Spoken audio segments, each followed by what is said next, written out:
This is Rick Harsch. This is my master class in fiction. Uh, you can skip this ad in 3 days. Today we're going to be talking about um, something to do with publishing in the time of COVID. But I think we're going to concentrate more on the COVID because today is a day that the United States is going to go over 50,000 people dead from a preventable catastrophe. I still believe that proper governmental response, combined with the just the sheer wealth and technical capacity of the nation. I mean, if you got 50 people having a heart attack at Davos, you ship them off to Houston, and there's plenty of facilities to take care of them. But this whole Corona thing they've botched completely for I don't know if there's a right reason, but there's degrees of wrong. One of them is greed, self-interest, and that's two.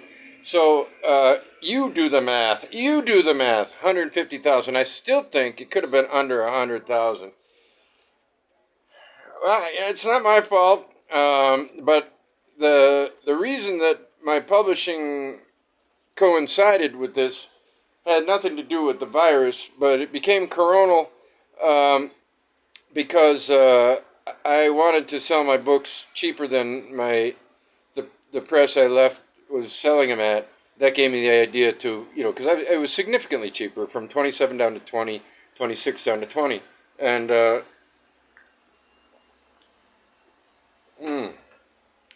lime malt. No alcohol, but we'll deal with that later. I'll probably take some pure alcohol up my ass in a tube.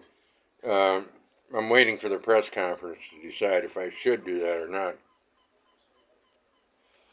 If he doesn't mention it, I do it. So anyway, where was I? About so that's where the Corona came from, and then how do I keep it going? Well, I got to give a deal to somebody somehow. I got the Australian special. That's easy. They live on an island. And it may be a big island, and many people may not even see more than one shore in their lifetimes. Many people probably don't even see the shore and don't give a damn. Like your walkabouters or aboriginals, probably a lot of them would just rather stay inland and away from the, let us quote, end quote, civilized people on the coast. But I got nothing against the Australians, just because they're white. I don't know. I mean, Australians are an odd breed. They have to be surrounded by kookaburras and wombats. You know what? That has got to make for an interesting society. I would love that to be done in the United States. An influx of kookaburras and wombats. And when I say influx, I mean like cane-toed the motherfuckers. Do what the U.S. does to everybody else with the shock and fucking awe, but with kookaburras and wombats, and just I guarantee no other variables involved. That country is going to turn out a lot better. There's no way they're going to vote in Trump again, so that's already better. But the funny thing is, the reason they lost to Trump in the first place is because of this process that the United States has as an oligarchy. Of course, you have Republicans and Democrats who essentially are for the oligarchy, and when the right wing has been getting too extreme lately, and so you have to have somebody like Obama elected who gets a Nobel Prize for not being Dick Cheney, and but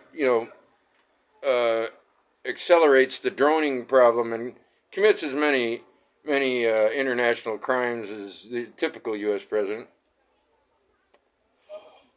But usually the backlash against the middle of the roader like Clinton is not really much of a backlash. But Obama had the audacity to have a darker skin, and don't fool yourself. That was huge. And that led to the backlash, on top of the fact that the Clinton family is an odious bunch, and Hillary was the great centrist hope, where people who realize things are starting to get really bad. I mean, in the fuck your children's future bad, and so people are starting to realize that, and then there's a sort of a popular, typical progressive type movement around a person like Bernie Sanders, and the Democrats, the oligarchy, has to stop that, because otherwise you might end up with goddamn socialized medicine, so that the wealthiest country in the world can no longer charge people enormous sums of money to get their teeth turned around and shoved up their bums. You want a little Britishism there just to keep the... I need a Kiwi reference, but I'll come up with one later. Because basically this is all about white folk ruling the world. Anyway, the...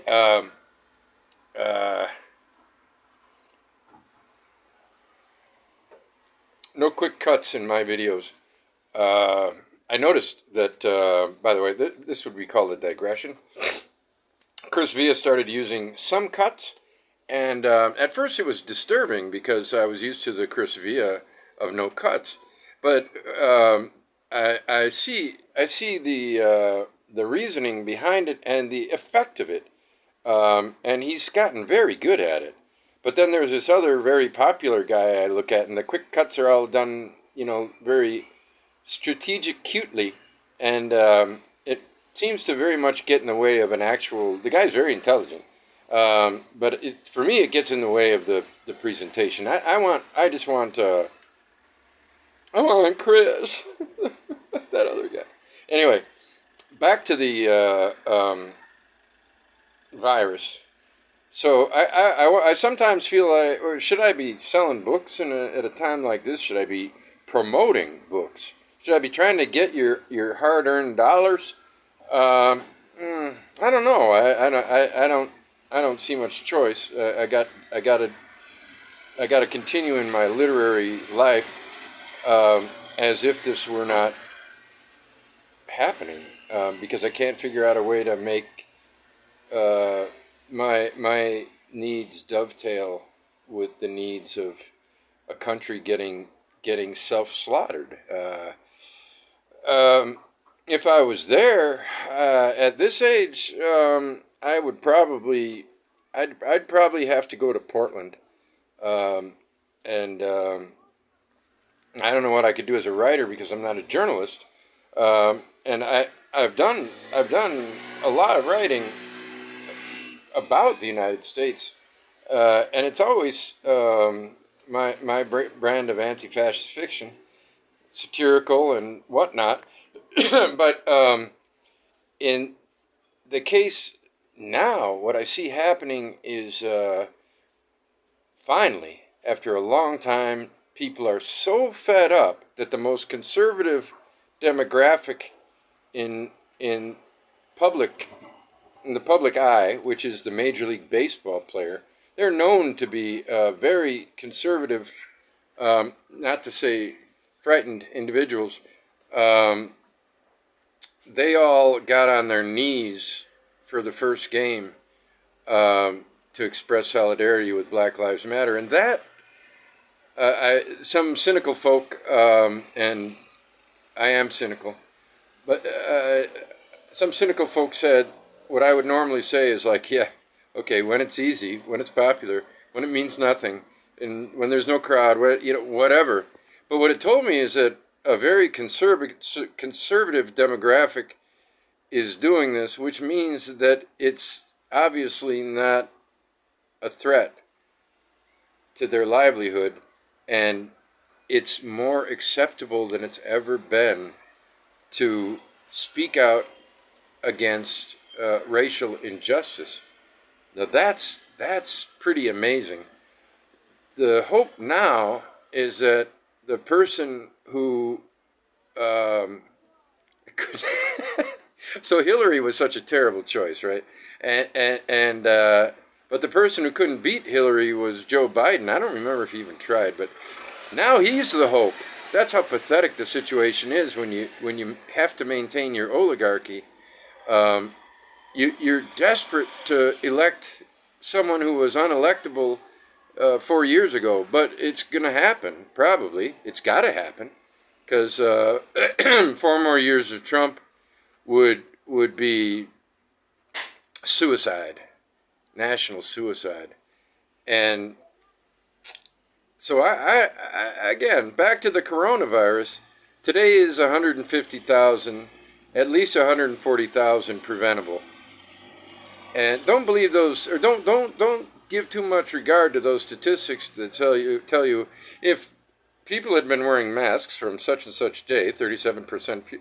No. If a competent government with the kind of epidemiological awareness that the United States actually does have at its disposal, the money they have at their disposal, and the potential for preparedness at their disposal, and the ability to garner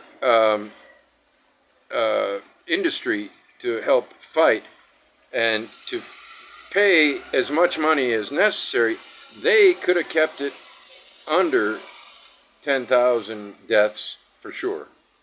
So I'm sorry about that. I hope you're all